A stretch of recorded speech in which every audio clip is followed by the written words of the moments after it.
Смотри, какая красота, ей невозможно наглядеться. Ты не целуй ее в уста, ты прикоснись к ней только сердцем. Смотри, какая чистота,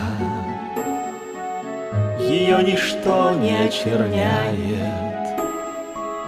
Наивность белого листа от пустословия спасает.